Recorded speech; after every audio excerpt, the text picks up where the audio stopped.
A garden without edging looks unfinished, like someone ran out of time. But edging isn't just aesthetic. It's the barrier that stops grass roots invading your beds and keeps your mulch from washing away in the first heavy rain. 22 ideas. Free weekend fixes to full landscape upgrades. Let's go. Section 1. The Essentials. Number 1. The mowing strip. If you've ever spent a Saturday afternoon crawling along your lawn edges with a string trimmer, this ends that permanently. A mowing strip is flat pavers or bricks set flush with the ground along your lawn border. Set them half an inch below grass level so your mower's wheel rides directly on the stone and cuts clean to the edge in one pass. No trimming, no cleanup. One afternoon of work, and you get that time back every single mowing season. If you only do one thing from this list, make it this. Number 2. Corten steel. This is the edging you see in high-end landscape projects, the kind that makes people stop and ask, who did your yard? Corten arrives as raw gray steel and develops a warm rust patina over 3 to 6 months. That patina isn't deterioration. It's a protective layer that seals the metal and makes it maintenance-free for decades. It's incredibly thin, which means razor-sharp definition and tight curves that softer materials simply can't hold. Every bed, every pathway looks intentional. One note: the rust bleeds during the first few rains. Keep it away from light-colored concrete or stone until that initial period passes. Number 3. The Victorian trench. No materials, no budget. About an hour of your time. Sharp spade. Cut the lawn side vertical. Garden side at 45 degrees. A clean V shape about 10 centimeters deep. That angle stops grass roots from creeping into your beds, and the shadow line it creates gives the whole garden a crisp, finished look that most people assume costs money. Refresh it in spring, again in late summer. That's it. Oldest trick in the book for a reason. Number 4. Aluminum edging.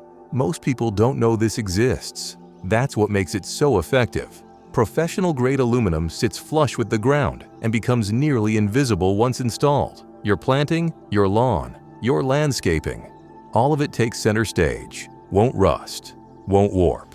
Stake it every 2 feet to keep the line locked in. Buy the thicker professional stock. The cheap thin versions from big box stores lose their shape within a season. Number 5. Reclaimed brick in soldier pattern. New bricks look fine. Reclaimed bricks look like they've always been there. Set them at 45 degrees in a repeating soldier pattern. That diagonal creates visual rhythm that draws the eye along the entire border. The part most people skip. Dig a narrow trench and set 2 inches of leveled sand at the base. Without it, one freeze-thaw cycle shifts everything. With it, they stay locked in for years. Section 2. Natural and low cost. Number 6. Wood bark mulch border. Simple, natural, and more effective than most people realize. Use coarse arborist chips. They decompose far slower than fine mulch and suppress weeds better long-term. Make the buffer zone at least 30 centimeters wide. That width gives your mower a safe swing zone and stops you accidentally clipping perennials on every pass. Number 7. Fallen logs and seasoned timber. If you have access to wooded areas or recently removed trees, this is one of the most cost-effective options on the list. Avoid greenwood, willow especially. It may sprout. Stick to seasoned hardwood. It integrates naturally into the landscape, supports beneficial insects, and slowly breaks down into organic matter that feeds the surrounding soil. Number 8. Round river rock. Calm, considered, works in almost any garden style. Shallow trench. Landscape fabric, stones of varying sizes to mimic a natural dry creek bed. The variation in size is what makes it look natural rather than placed. Also functional. A properly installed river rock border channels heavy rainwater away from your foundation. In a bad season, that matters. Number 9. Polished pebbles. Where river rock feels loose and organic, polished pebbles feel curated and deliberate. Same installation, trench, fabric fill. Add a thin aluminum edging strip to keep the pebbles contained. Without containment, they migrate into the lawn within a season. Works particularly well as a contrast material alongside steel or dark timber. Number 10.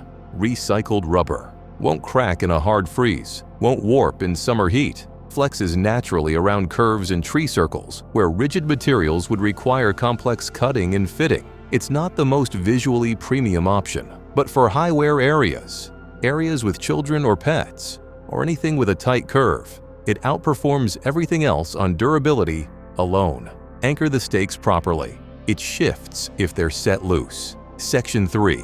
Architectural upgrades. Number 11. Gabion cages. Wire cages filled with stone. At full scale, they're retaining walls. At border scale, they bring a depth and solidity that most edging materials just can't match. Use galvanized steel mesh to prevent rust. Fill with stones slightly larger than the mesh openings. For gardens with poor drainage, this is the strongest option. Water moves straight through, while the structure holds a hard-defined boundary. Number 12. Concrete blocks. When you need something permanent, concrete blocks are the answer. Ideal for tiered gardens or slopes where visual definition isn't enough. You need structural mass. Use construction adhesive between layers and always start with a compacted base. Skip the base and you'll be releveling within 2 seasons. Done well, clean, modern, and completely immovable. Section 4. Timber Classics. Number 13. Railway sleepers. Nothing gives you the same sense of weight and permanence. Anchor with rebar stakes through pre-drilled holes. Set them deep enough, and they double as low garden benches or raised bed walls. 2 functions from 1 installation. Always use new or untreated sleepers rated safe for garden use. Old reclaimed railway sleepers can contain creosote that leaches into soil and affects plants. Number 14. Pressure-treated timber beams. The reliable workhorse. Strong, widely available, good-looking in the right context. In wet climates, specify ground contact rated timber. Standard pressure treatment isn't sufficient when the wood sits in constant contact with damp soil. The thick square profile creates strong straight lines that suit modern landscapes where clean geometry does the work. Number 15. Composite timber. The look of natural wood with none of the maintenance. Won't rot. Won't splinter. No annual sealing or staining. Over 5 to 10 years, the cost of avoided maintenance often makes it cheaper than real timber. Leave a 1/4-inch gap at every joint. Composite expands in heat. Without the gap, sections buckle in summer and undo the clean lines you installed it for. Number 16. Wattle weaving. An ancient technique. Flexible branches woven through vertical stakes into a handcrafted border with real texture and character. It suits cottage or naturalistic gardens specifically. Lasts 3 to 5 years. Char the ends of your vertical stakes before driving them into the ground. It's a natural rot barrier that costs nothing and adds years to the structure. Not for every garden, but in the right setting, nothing manufactured comes close. Section 5. Stone and natural materials. Number 17. Fieldstone. Don't set rocks directly on the grass. Dig a 3-inch trench, fill with crushed gravel, then set your stones into the base. The gravel provides drainage and stops them from slowly sinking into soft soil over the seasons. Done properly, it reads as if it grew out of the landscape naturally. Number 18. Upright log sections. Burying log sections vertically at varying heights creates a wave-like rhythm along the border. And it's one of the smartest ways to use wood from trees removed on your property. Place landscape fabric behind the logs before backfilling. Without it, soil leaks through the vertical gaps every time you water and slowly undermines the whole structure. Number 19. Curved clay roofing tiles. Scalloped clay tiles, partially buried, create a repeating decorative border that reads as distinctly considered formal without being rigid. Keep them away from high-traffic areas. They're fragile under impact against silver-toned foliage like lavender. The terracotta contrast is genuinely hard to beat. Number 20. Wooden stakes and rope. Timber stakes connected with heavy rope-defined pathways and borders without creating a hard, rigid line. Relaxed, coastal, understated. Use synthetic manila rope. Looks identical to natural hemp. Won't rot. Won't grow mold. Natural rope needs replacing every spring. The synthetic version just lasts. Section 6. Unique finishes. Number 21. Terracotta pots. Rim to rim. Warm. Earthy. With real depth and texture. Lined up rim to rim, they create a border that's genuinely distinctive without veering into craft project territory. Fill them with pea gravel, not soil. Soil retains water. Water freezes. Pots shatter. Gravel drains completely. The problem disappears entirely. Number 22. Half-cut clay drainage pipes.